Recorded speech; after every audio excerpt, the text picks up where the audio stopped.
Sahabat YKB yang diberkati Tuhan, bersyukur dapat kembali menyapa saudara melalui acara Wasiat Kekal berupa renungan firman Tuhan yang memandu kehidupan kita. Saya Pendeta Santiani Manurung dari GKI Gria Merpati Mas.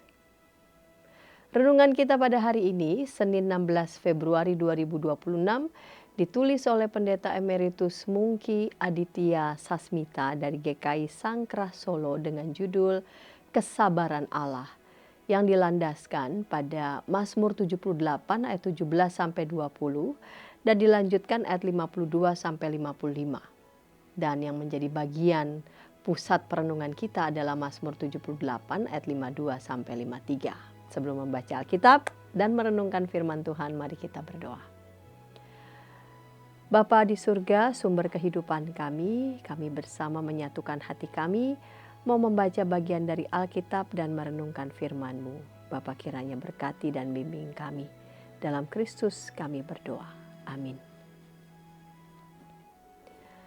Sahabat, saya akan bacakan untuk kita Mazmur 78 ayat 52 sampai 53. Dengarkanlah firman Tuhan.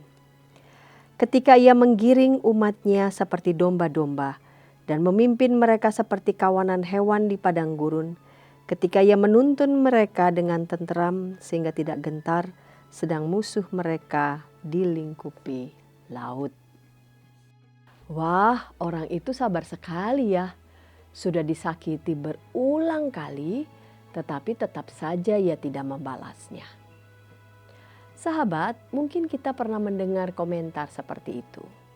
Kesabaran memang membuktikan kekuatan.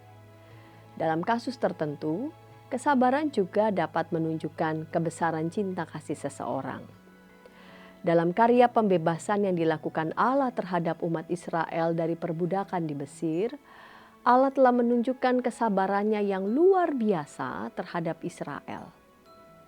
Kita semua tahu betapa bangsa ini bukan hanya keras kepala dan tegar tengkuk, tetapi juga tidak tahu berterima kasih. Namun Allah tidak pernah meninggalkan mereka. Ia menuntun mereka di padang gurun sehingga mereka merasa tenteram dan tidak gentar. Allah juga memusnahkan musuh yang membahayakan nyawa mereka. Kesabaran Allah menunjukkan betapa dahsyat kekuatannya sekaligus betapa besar serta dalam cinta kasih-Nya kepada umat-Nya itu.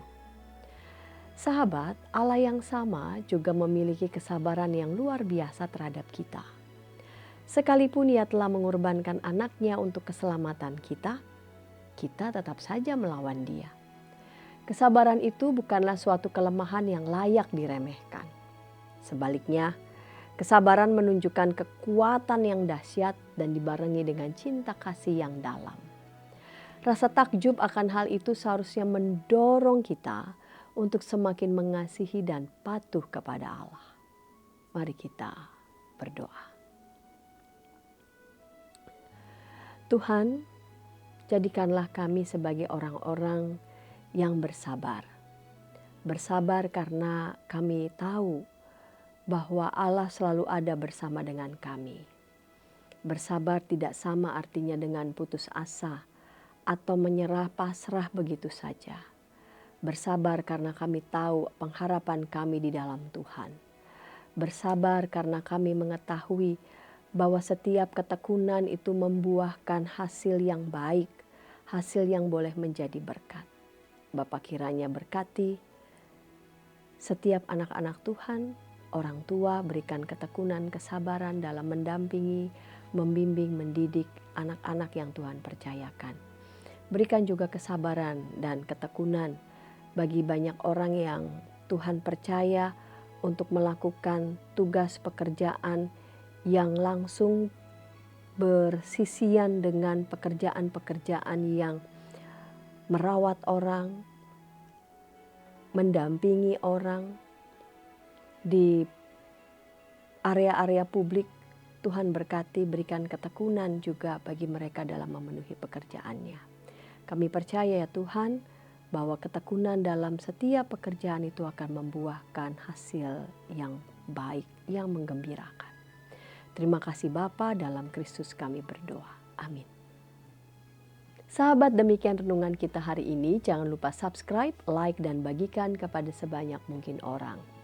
Dan jika ada di antara sahabat TKB TV yang ingin didoakan, silakan menyampaikan pokok doa ke nomor 0812 8188 9191. Tuhan memberkati.